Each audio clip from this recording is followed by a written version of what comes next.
Happy to be joined today by Paul Schroeder, who is Invesco's QQQ Equity Product Strategist for Invesco's Q Sponsor Spotlight Innovation as Opportunity. Welcome, Paul. Hello, Mike.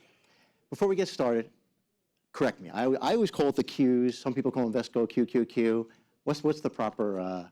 Sure. So, I mean, the proper name is Invesco QQQ, but obviously it goes by the Qs in many different situations, so feel free to use either.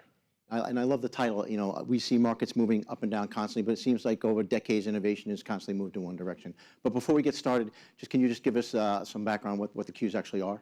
Sure. So the Qs are a passively managed ETF. It's become one of the most widely recognized tickers in the world. You know, at this time, the Qs are the 5th largest ETF in the world, along with being the 2nd most traded ETF in the world. And it really has become one of the preeminent large cap growth ETFs out there. It accounts for 27% of all large cap growth ETF assets currently. Now, as I mentioned, it tracks the NASDAQ 100 index, which really it's investing in the 100 largest non-financial companies that are listed on the NASDAQ stock exchange. So what we've seen throughout the years is that NASDAQ has done a phenomenal job of attracting new companies and technologically focused companies really to list on their exchange. Getting back to the title a little bit here, innovation as an opportunity. Do you think innovation relates to growth? I definitely think it does. I think innovation is very tied to growth.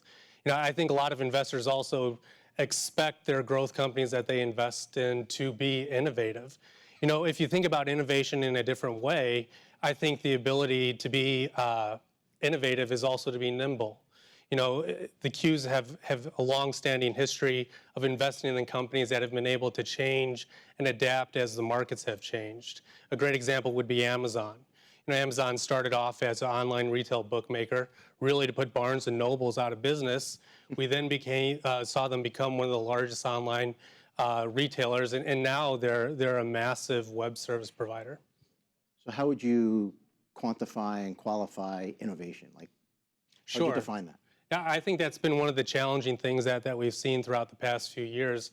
We've obviously seen more and more investors looking for innovative companies, but you go to a company's financial statements, the term innovation doesn't show up. So the question is, how do you really quantify it? And we feel it really comes down to two different things. First and foremost, it would be research and development.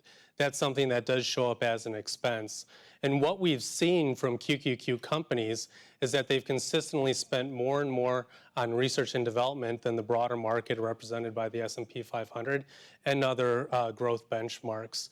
We also see QQQ companies spend more on research and development as a percentage of revenue that they bring in, somewhere around 10% of all revenue that's brought in, which is obviously not a small number when you think of total sales that a company brings in. So we feel that research and development is the first thing to look at. A second thing would be our patents. You know, obviously research and development is a long-term spend. It's something that isn't going to add to the bottom line necessarily this quarter or next quarter. It's an investment in the company to be relevant years down the line. But in the short term between that, you'd like to see these companies filing patents that hopefully will be supporting and helping out valuations over the short term.